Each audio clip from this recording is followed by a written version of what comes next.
Hi, and welcome to the Breakthrough Emotional Eating podcast. My name is Kristen Jones, and thank you so much for joining me this week. So, I run a membership group. I also am going to be launching a new group coaching program at the beginning of next month. And I have been doing this for quite a long time. And one of the things, and as I talked about and I mentioned when I was promoting this podcast, I think that this is probably one of, and there are a number of things, but this is one of the actual like actions that I think is probably the most important action that a person can take if they are interested. First off, if you're interested in losing weight, but if you're interested in really getting a handle on your eating in general and recognizing why you eat, what your motivation is behind your eating, and just kind of getting a better understanding of why you eat. Because for many people, and I'm going to tell y'all, this is not me, but for many people, eating is just something. I used to work with somebody who'd be like, oh, I just keep forgetting to eat. It's just not that important to me. I'm like, what? Are you kidding? Food is not that important to you? Which I just couldn't understand. But there are definitely people that food is not a priority in their life. That is not me. And if you are an emotional eater, that is not you. So it's something that we're always trying to find a balance and trying to find that happy medium where we can enjoy food but not obsess about food. And one of this habit, I believe it's a habit. This habit is something that, if it's so basic and it's so simple and it's so like just it's a no-brainer really, but you ask people to do it and it's kind of like, oh, I don't know if I can do that. I don't think I can. So what am I talking about? Um It's probably, again, I think it's the most straightforward and most simple thing that you can do if you are really looking to lose weight. There's just one thing you have to do, and nobody wants to do it, but you have to. And that is giving up snacking.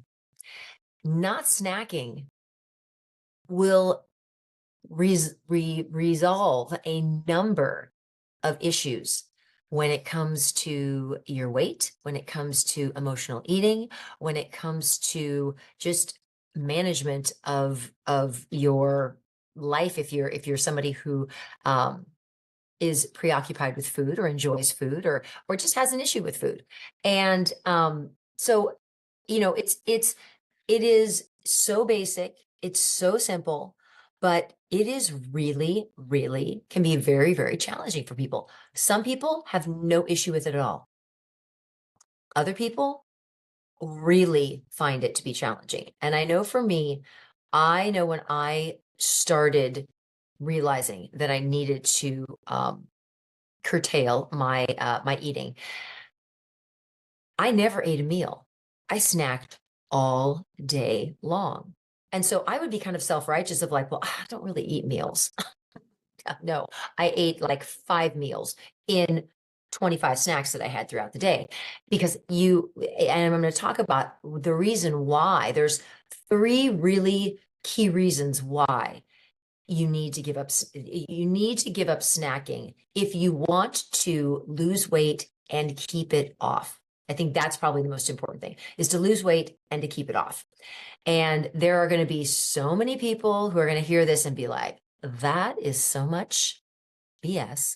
And, you should have snacks and you should eat every 2 hours and blah, blah, blah. And that's fine. That is fine. I'm going to give you my 3 reasons as to why I think giving up snacking is really vital when it comes to not only management of your emotional eating, but also the prospect of losing weight. I think it's so, so very important. So I'm going to get kind of Bill Nye the Science Guy. I'm going to get a little techie on you. But I'm also going to just give you some really more mental and emotional reasons why snacking is something that if you curtail your snacking, you will find your management of your life, your management of your weight, and your management of any sort of emotional eating so much easier to deal with. So, got Three reasons. Three reasons why giving up snacking is just, I think, paramount when it comes to losing weight and managing emotional eating. So, number one, first thing is it's a habit. We teach our bodies how much food and how often we are going to feed it. So the more frequently that you eat, the more your body will grow accustomed to being fed food in those time intervals. So if you go, an hour and a half and you feel like you have to eat something, that's usually it. And you could be physically feeling hunger, but there's also a mental component. There's also that, oh, it's been a long time. Oh, I'm feeling hungry. Oh, I need to eat. If you have extra weight that you're carrying that you would like to lose, this is the first thing. And I'm not saying that everybody needs to stop snacking. If you are, if you're of normal weight and you are really active and you feel like, eating every couple hours is your thing, that's fine. I'm more specifically directing my attention towards those people who do desire to lose weight, and also have some challenges when it comes to maintaining or managing their relationship with food.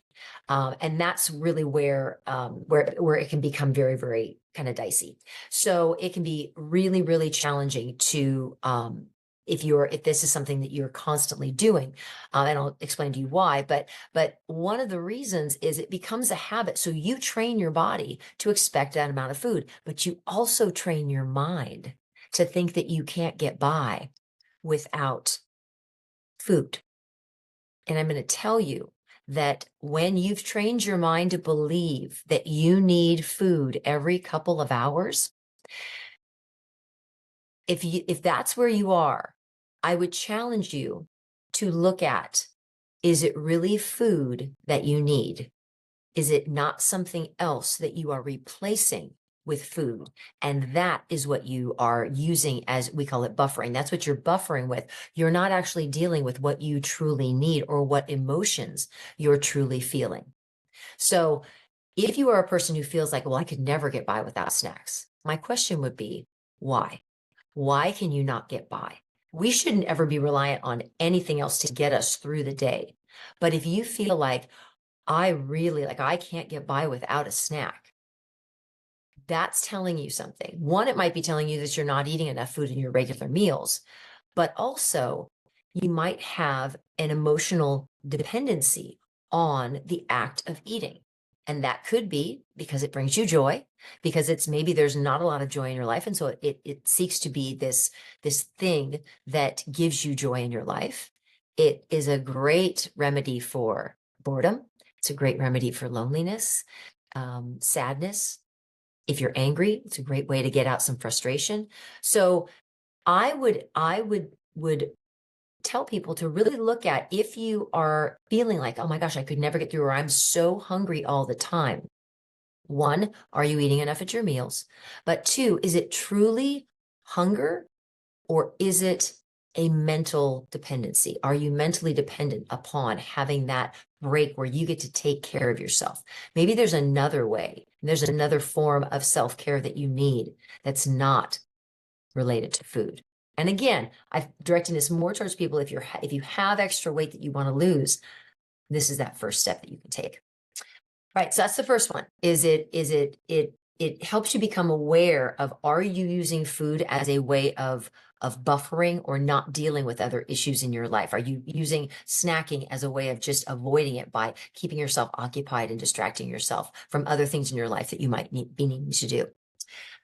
That was number one. Number two is there is a physiological reason. If you are interested in losing weight, there's a physiological reason why you want to go anywhere between 3.5 to 4 hours between your meals. And the reason why is that whenever you eat anything, could be, could be an apple, it could be a Twinkie, it could be anything. And those are two extremes, but anything in between. Anytime you eat, your blood sugar gets elevated. And again, I don't care if it's an apple, I don't care if it's a stalk of broccoli, or if it's a Twinkie, you always, your blood sugar gets elevated no matter what. Obviously, the Twinkie is going to elevate it a lot higher. But anytime our blood sugar gets elevated, and we have an increased level of sugar in our blood, our pancreas is going to be notified and it's going to kick in and it's going to send some insulin into our bloodstream to bring our blood sugar back down because our body wants to stay kind of at an even level. So insulin comes into the bloodstream, brings the blood sugar down. That's great. Our bodies are amazing. But our bodies are also amazing because our body knows that there's all sorts of checks and balances within our bodies that are just amazing. But when your body recognizes that there's an increased amount of insulin in your bloodstream, it kind of sees it as a warning sign. So it's almost like a little red light goes on, and there's a little bit of a warning that like, oops, things are kind of getting a little crazy. And so what your body does is because it wants to preserve things as they are, because it kind of senses that there's some stress and there's some changes going on, it turns off and stops any fat burning from happening because your body doesn't want you to lose any more weight. Because again, from an evolutionary standpoint, our bodies always recognized as carrying extra weight was safety and was strength, because we didn't know when we were going to have our next meal. So we had to have some extra weight on us because we wanted to make sure that we were going to survive. That we went 3, 4, 5, 6 days without food because we weren't able to kill a wildebeest or whatever. So your body recognizes that, so it shuts down all fat burning. And when we were cavemen, that was great.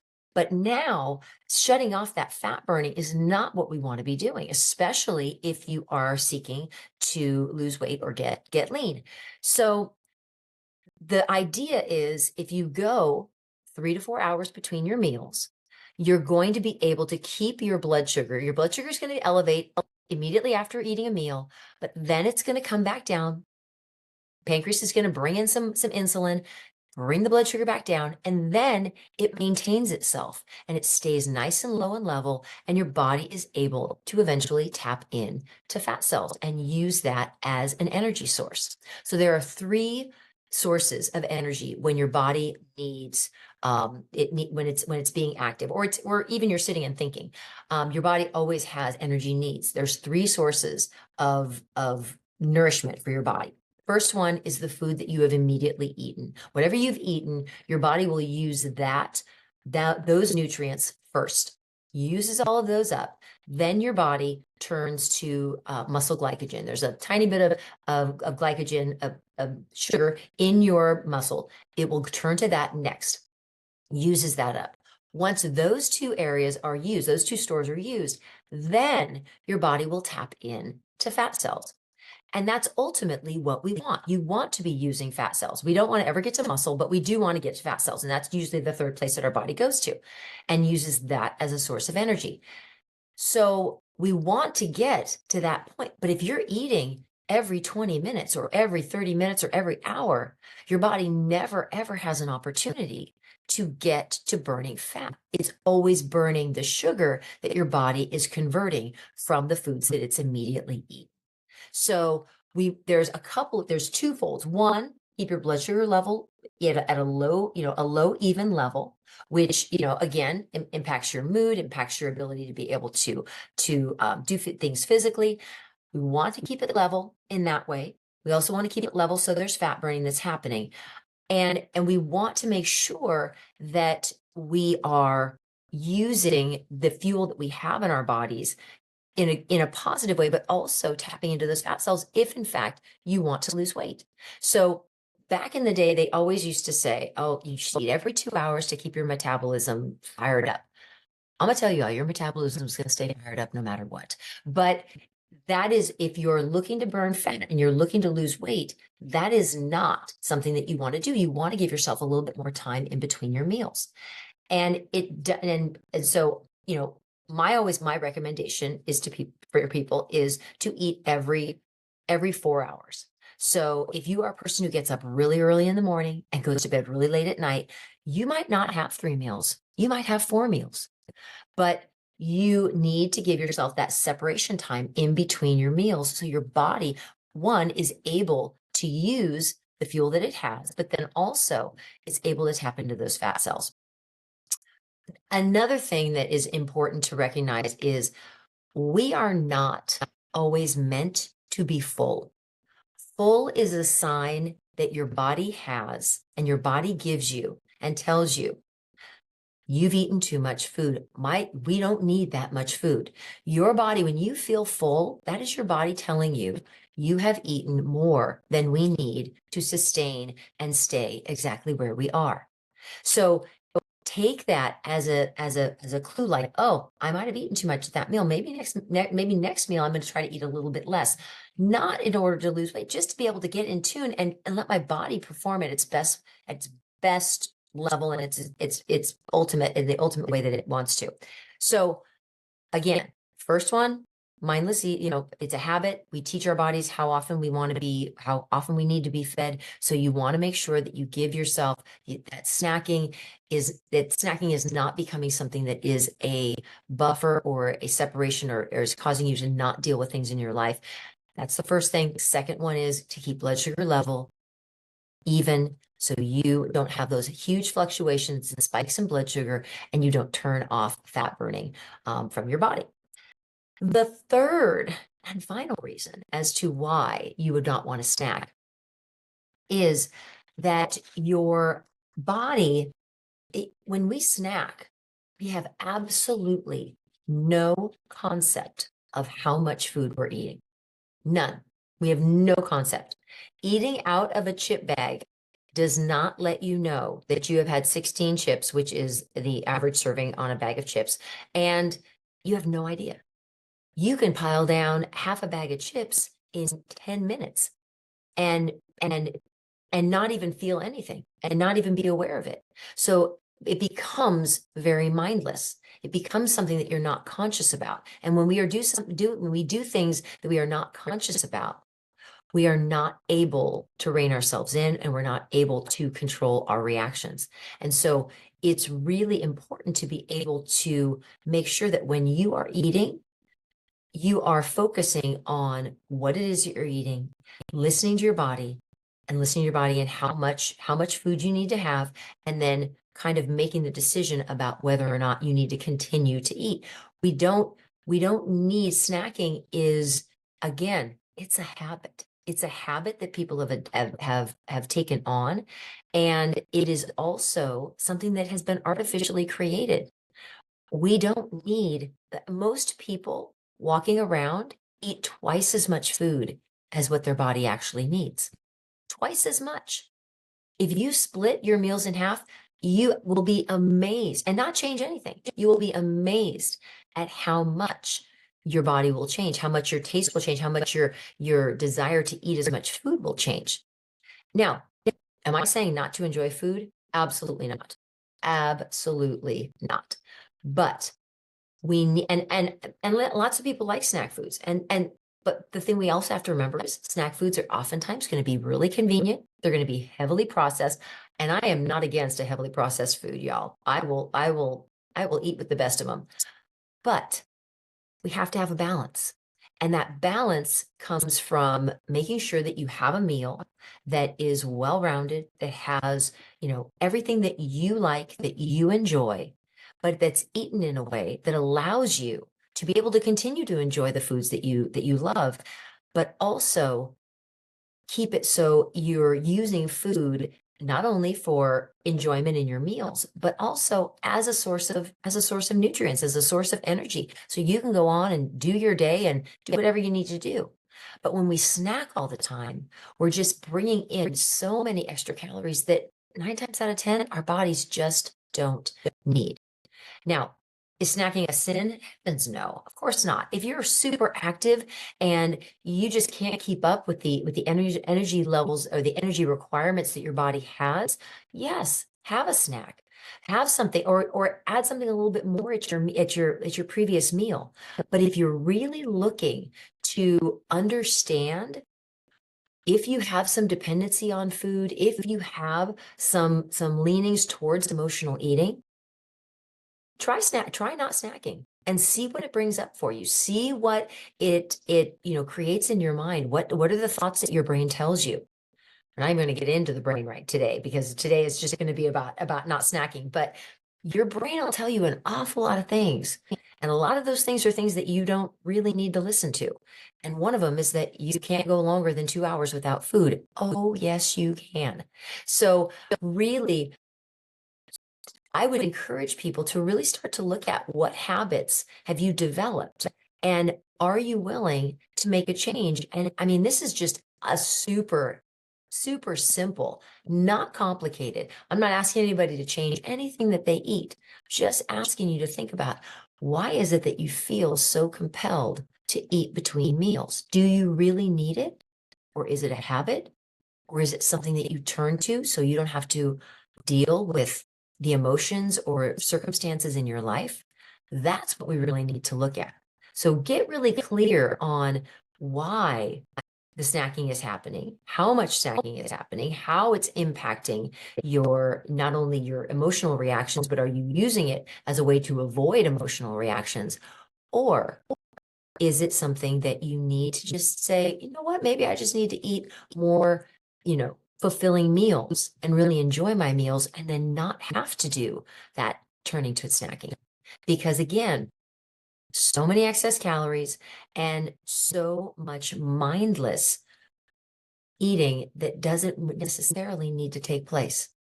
So again, this is more just for your own knowledge, your own information, and to really start to look at, what is my relationship with food? Am I using food to keep me occupied during the day, and that's why I snack all the time? And is there things that I'm avoiding, and that's why I'm snacking? So something to think about, all good things to think about. So I'm hoping that this has been very helpful for you. I hope that you can take a look at your eating habits, at your snacking habits, and determine, why are you snacking? And if you are snacking and you feel like it's a problem and you have a few pounds that you want to lose, this is the first and the easiest thing that you can do to start to see if there's any sort of issue, and then really just make that little slight shift, that little slight change. Really, y'all, weight loss is just about a series of little tiny habits that we change. And when we change them, they then add up and make significant changes in our lives. Hope this was helpful for you. Hope you have a great rest of your day, and I will see you all next week. Take care.